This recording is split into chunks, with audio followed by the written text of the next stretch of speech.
त्याची सेवा करा. पार्वतीचा पुत्र गजानन त्याची सेवा करा.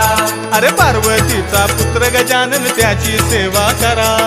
पार्वतीचा पुत्र गजानन त्याची सेवा करा. गजानना गजानना पार्वती नंदना मोरया गजानना.